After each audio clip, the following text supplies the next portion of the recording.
Yo, what's up, family? Before we start the video, please leave a like, subscribe, and share to any and everyone that you can, just so we can get out there a little bit more. With that being said, let's get right into the video. We are about 15 games into the NBA season and things are starting to take shape. 15 games isn't enough to get the whole feel on the team, but this is the point where you have a good enough sample size to at least see what's going on. Trade season just weeks away from heating up as reports have come out about stars like Zach LaVine and Pascal Siakam likely becoming available. Everyone is just waiting to see what teams will look to blow up their roster and where these guys will go. An underrated part about trade season now is that with the play-in, some teams might look to hold on to their guys with the hope of being play-in bound. Being in that 10th, 11th, and 12th seed range 5 years ago wasn't anything good, and teams might have looked to restart, but now that's enough for a team to have play-in hopes. But with all that being said, here are 10 NBA role players I think can help contending teams. First might be the hottest commodity of them all at the moment, which is Alex Caruso. I talked about Caruso a lot in the Celtics trade target video. If you haven't seen that one, the link will be in the description. But just to echo some of the things I've said before, Alex Caruso is a seamless fit on any team. He is an all-defensive caliber guard that is making less than $10 million per year. He's currently averaging 10 points, 2 assists, 3 rebounds, 2 steals, and a block while shooting 59% from the field and 50% from 3. He's truly a do-it-all player with a high basketball IQ that has playmaking ability and can guard multiple positions. He already has many suitors, and I'll be surprised if the Bulls don't get a good return back for him. Next is a teammate of Caruso's who has flown under the radar a bit, and that's Torrey Craig. Craig is a very solid veteran wing and has been for a number of years. Craig is a reliable 6'7", 3-and-D wing on a 2-year, $5.3 million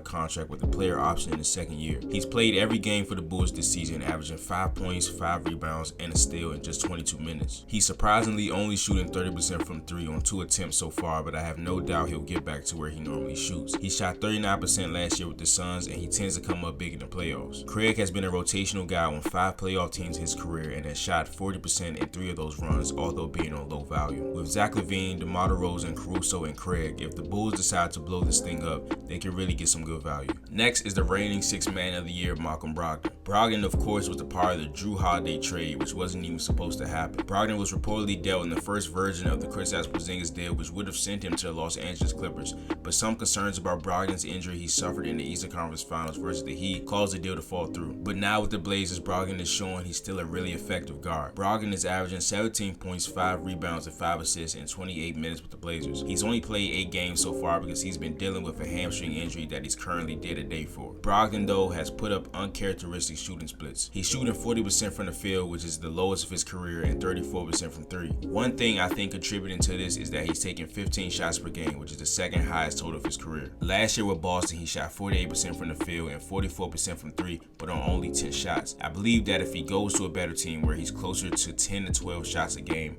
his efficiency should trend in the right direction. Next is Tyus Jones of the Washington Wizards. Jones was a part of the final version of the Kristaps Porzingis deal that sent Marcus Smart to the Grizzlies and Jones to the Wizards. This deal was a little surprising at the time, but reports of Jones wanting to have a starting role might have fueled the deal. Jones has consistently been one of the best backup point guards in the league, in large part to his ball security. Jones has been the king of assist-to-turnover ratio, which is a very valuable skill for any guard in this league. In 13 games, Jones is averaging 10 points, 5 assists, and 3 rebounds on 49% from the field and 36% from 3. Tyus is, of course, averaging less than 1 turnover per game and has never had a season in his 9-year career where he's averaged 1 or more turnovers per game. Jones, who is on the last year of his deal, is as steady as they come, and any team looking to make a push that needs guard play should be hitting the Wizards up. Next is Bojan Bogdanovic of the Detroit Pistons. Unfortunately, Bogdanovic has yet to play a game this season because he's dealing with a calf injury. The latest report in October said that he will be reevaluated in 4 weeks, so he should be making a return soon. Aside from the injury, Bojan has been one of the more underrated scorers in the league. Last season, Bogey averaged 22 points and 4 rebounds on 48% from the field and 41% from 3. With Kate back this season and the addition of Asar Thompson, the Pistons could really use Bogey's shooting as they attempt the lowest amount of threes in the entire NBA. Detroit has a core I really like, but so far it doesn't seem like they will take the jump I thought they would, as they have the worst record in the league. Bogey would serve better on a playoff team once he comes back and shows he can still play, but he is making about $19 million for the next 2 years,